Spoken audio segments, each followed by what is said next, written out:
My name is Indy Anna Bones. I'm an archaeologist, explorer, adventurer, cryptozoologist, street art expert, and friend to pigeons. Join the adventure as I explore mysterious places, forgotten history, and track down unknown creatures.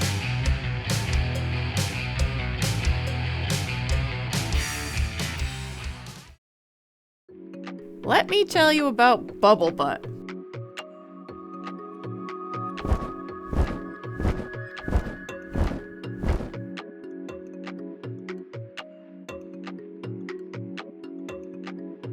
Despite the silly name, this is a very serious condition that affects thousands. Bubblebutt usually happens when a human crashes their boat into a sea turtle and the injury forces air into the turtle's shell. I told you, Bubblebutt is no joke. I first encountered Bubblebutt syndrome when I met Rocky, the green sea turtle, at the Key West Aquarium. Strange floats and weights were attached to his back, and I assumed this had something to do with the fact that he was missing his front fin. A few days later, we were driving back to Miami across the overseas highway when we saw a sign for the Turtle Hospital, and I immediately did a U-turn. You know that's not something Indiana could pass up.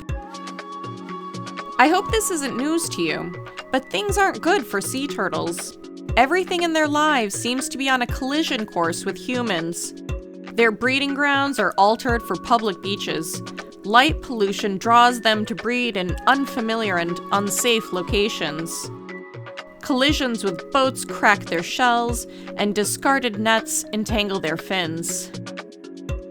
Fibropapilloma, a virus that causes tumors to erupt all over a turtle's soft tissues, probably isn't caused by humans, but no one can say for sure.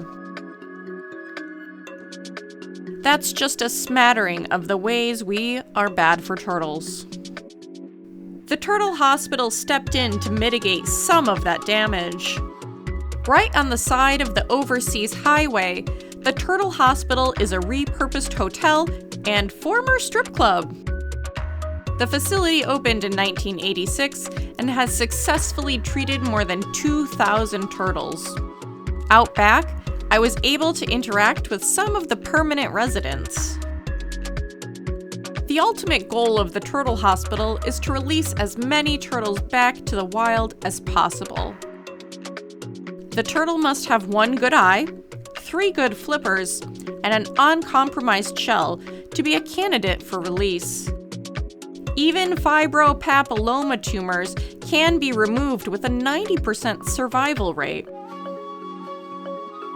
A turtle with 1 good eye or 3 good flippers can still hunt for prey on its own, but there is no hope for a turtle with Bubblebutt. Also known as positive buoyancy syndrome, Bubblebutt is most often the result of a boat collision.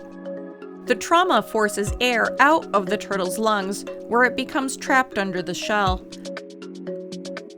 The turtle is left unable to dive, and its body bakes in the sun. Algae begins to form in large colonies on the shell, as the turtle is unable to take cover and scrape it away.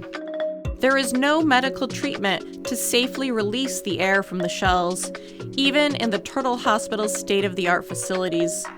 Those turtles must live out the rest of their days in captivity. Luckily, when the Turtle Hospital purchased the hotel, it came with an Olympic-sized swimming pool. That is now the home to the permanent residents that eagerly await treats from visitors on the hourly tours of the facility. Additional smaller pools are used to care for the baby turtles and convalescing patients that will one day return to the ocean. Turtles return to breed on the same beaches where they were born, so successfully rehabilitated turtles are returned to the location from where they were rescued. When I visited, there were even turtles that had been rescued from and were soon to be released back to the waters of New England. I'm sad to say things don't look good for sea turtles right now. The only hope they have are the positive efforts of organizations like the Turtle Hospital and the people who are willing to change their own behaviors to help out.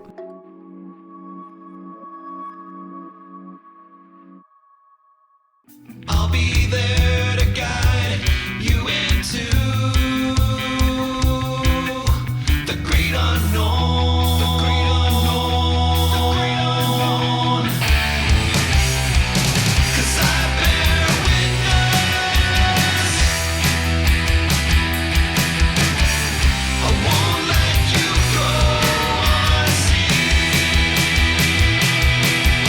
When everyone looks away, unsure of what to do or say, I see you.